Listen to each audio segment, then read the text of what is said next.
네, 이번 시간은 AWS 루트 53 서비스 중에 이제 Private Hosted Zone 설정하는 것과 그와 관련돼서 이제 하이브리드 온프라미스 환경 간의 DNS 쿼리를 어떻게 제공을 할지에 대해서 알아보도록 하겠습니다. 이 부분이 조금 실제 구축하는 환경이나 이제 적용할 때 항상 아마 이슈가 될 수 있는 부분이에요. 이제 프라이빗 호스티드 존 같은 경우는 쉽게 말씀드려서 앞에 말씀드린 이제 퍼블릭 서비스 존 같은 경우, 호스티드 존 같은 경우는 인터넷상에 정상적으로 등록기관들에 다 등록이 되고 서비스를 내가 인터넷상에 제공을 하겠다라고 해서 정보값들을 다 오픈을 하는 거죠. 쿼리가 될 수 있도록. 근데 이제 프라이빗 호스티드 존으로 등록을 한다라는 거는 내가 가지고 있는 사설망, 나의 내부망에서만 실제 해당 정보, 호스트에 대한 정보가 룩업이 될 수 있도록 하겠다라는 거예요. 이제 VPC 내에 설명을 드리면 그림 가지고 이제 자원이 이렇게 뭐 두 개가 지금 있는데 그림상에는 이 VPC 자원 간에도 URL 가지고 서비스를 뭐 쿼리를 해야 된다거나 통신을 해야 되는 케이스가 있죠. 특히 이제 AWS 환경 같은 경우는 가급적 IP를 쓰지 않게끔 하기 때문에 이제 그런데 실제 이제 AWS가 제공하는 뭐 인스턴스라든지 자원들 생성하는 자원들은 AWS 도메인을 쓰는 사설 도메인 정보를 다 주죠.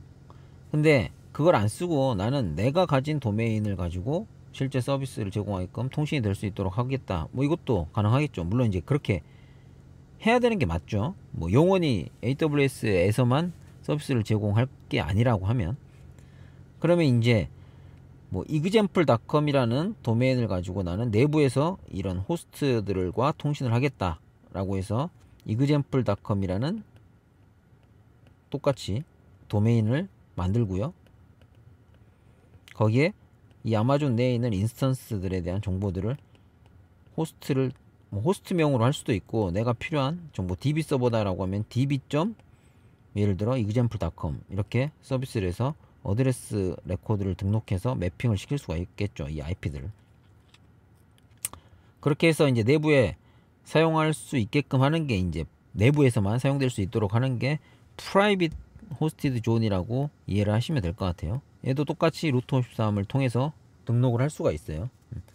대신 이제 얘는 실질적으로 이걸 쓰기 위해서는 VPC 자체에 Enable DNS Hostname이라는 옵션과 Enable DNS Support라는 옵션을 Enable 시켜주는 게 필요하고요. 그 얘에 대한 정보가 쿼리가 될 수 있는 조건은 이 아마존이 제공하는 DNS 서버를 통해서만 쿼리가 가능합니다. 그게 뭐가 있죠? 서브넷, VPC 네트워킹 할 때 배우셨죠? 처음에 말씀드렸죠? 서브넷 IP의 두 번째 해당 디폴트로 DNS 서버가 생성이 되고 DNS 옵션 셋에 보면 해당 인스턴스들이 잡고 있는 DNS 서버가 이 해당 아마존이 제공하는 DNS 서버를 세팅하게끔 설정이 된다라고 말씀을 드렸어요. 이제 그렇다 보니까 이제 아마 AWS 내에서 통신하는 데는 아무 문제가 없겠죠. AWS에서 생성된 자원들이 해당 DNS를 잡고 있고 이 DNS를 통해서 사설로 내가 이 내부에서 쓰기 위한 어떤 도메인들은 다 쿼리가 되기 때문에 근데 문제는 어차피 사설망이라고 하는 게 확장이 될 수가 있잖아요. 확장 어떻게? 온프라미스와 어떻게요? 앞서 시간에 배운 온프람과 확장이 될 수 있는 게 VPN이나 다이렉트 커넥트를 통해서 이렇게 아래 그림과 같이 확장이 될 수가 있죠. 그렇게 되면 여기까지도 사설망이고 문제는 이 온프라미스 환경에서 해당 도메인에 대해서 쿼리가 필요할 수 있다는 거죠. 사설로 등록한 도메인에 대해서 이제 인터넷 서비스를 하기 위해서 예를 들어 등록을 해놨다. 퍼블릭 호스티드 존으로 등록을 해놨다라고 하면 앞서 설명드린 것처럼 리커시브하게 인터넷상에 쿼리를 요청을 해서 인터넷 정보를 통해서 오픈된 도메인 서버들 이제 등록된 정보들은 쿼리가 다 될 수 있게끔 리커시브하게 제공이 되는데, 실제 얘는 인터넷상에는 오픈을 안 하고 내부에서만 쓰기로 세팅을 한 거고, 이 내부 사설 DNS 역할을 하고 있는 DNS 루트 53에 프라이빗 호스티드 존에 등록을 해놓은 정보란 말이에요. 그리고 얘의 조건은 AWS 프로바이드 DNS를 통해서만 룩업이 된다. 그럼 얘가 통신이 돼야 되는 거잖아요. 내부에 이제 보통 이런 식으로 어떤 식으로 세팅을 하냐라고 하면, 이제 기존의 레가시망에서도 사설망 같은 경우는 DNS들이 내부 용도로 구성이 다 되어 있고, 이제 포워더라는 개념으로 세팅을 해요. 특정 A라는 도메인에 대해서는 어떤 DNS한테 물어봐라. 아까 이제 뭐 인터넷상에 쿼리되는 형태가 아닌, 리커시브하게 쿼리되는 형태가 아닌 아예 특정 도메인에 대해서는 어느 DNS한테 물어봐라라고 이렇게 컨디셔널 포워더 형태로 세팅을 할 수가 있어요. DNS 설정하는 값에.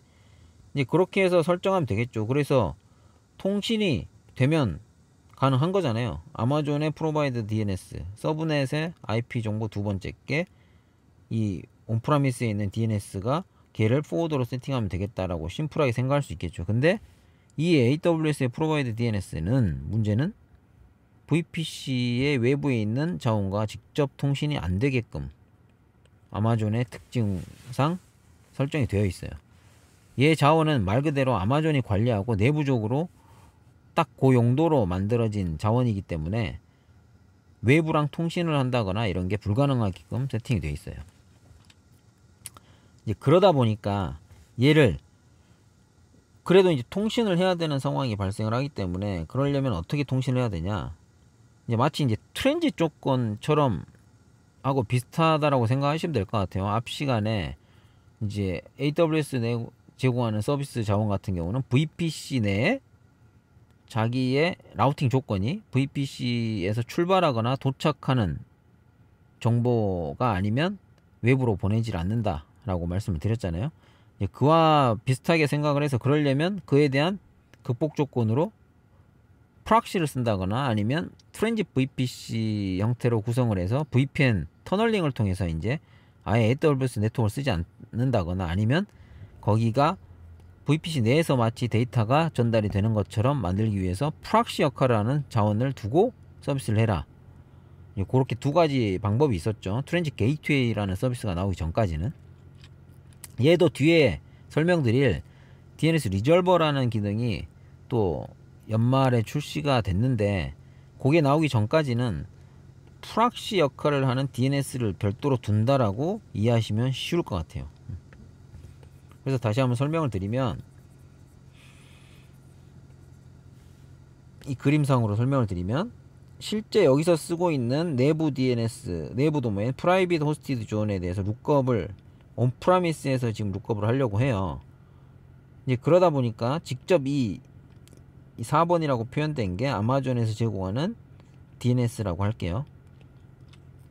이렇게 바로 통신이 안 되기 때문에 이 사용자가 잡고 있는 온프라미스에 있는 DNS가 이 아마존의 DNS랑 통신이 바로 안 되기 때문에, 이 AD, 지금 이 그림상에서는 MS AD 서비스에 보면 DNS 서버를 세팅할 수가 있어요. AD의 DNS 기능을 자원으로 올려가지고 얘를 통해서 서비스를 받게끔 포워더 설정을 얘로 하고, 온프라미스에서는 그 다음에 얘가 실제 이 인스턴스 VPC 안에 있는 인스턴스이기 때문에 당연히 이 아마존의 프로바이드 DNS를 잡고 있을 수가 있겠죠. DNS로 이렇게 세팅을 해라 라고 해서 통신이 이렇게 가능하게끔, 얘를 통해서는 내부의 프라이빗 호스티드 존이 룩업이 되기 때문에요. 이렇게 프락시 형태를 제공하는 MS의 AD 서비스를 올려서 포워더 역할을 할 수 있게 제공을 할 수도 있고요. 여기서 지금 얘 그림에서는 MS AD라고 설정을 했는데, 이 인스턴스, 이 서브넷 안에 VPC 내에 DNS 서버를 설치할 수도 있어요. 예. 그래서 바인드를 올려서 예를 들어 포워더 역할을 할 수 있게끔도 할 수 있죠. 이제 그렇게 해서 극복하는 과정.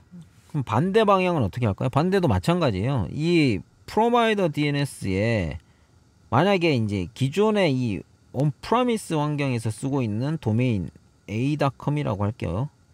이 내부적으로 쓰고 있는 a.com에 대해서 룩업을 해야 되는데 이 방법이 똑같죠. 이 프로바이드 DNS에 포워더 세팅을 할 수 있으면 얘가 이렇게 통신을 해서 DNS한테 물어볼 수가 있겠죠. 이 온프라미스에 있는 DNS가 a.com에 대한 정보를 가지고 있기 때문에. 근데 이게 또 설정도 안 되고 얘가 그런 목적으로 지금 만들어진 게 아니기 때문에 별도로 DNS 룩업을 할 수 있는 자원을 인스턴스를 해당 VPC 내에 구성을 하고, 이 그림상에서는 똑같이 AD를 썼어요. 예. 이 프락시 역할을 하는 DNS 서버, DNS 서비스에 대한 프락시죠.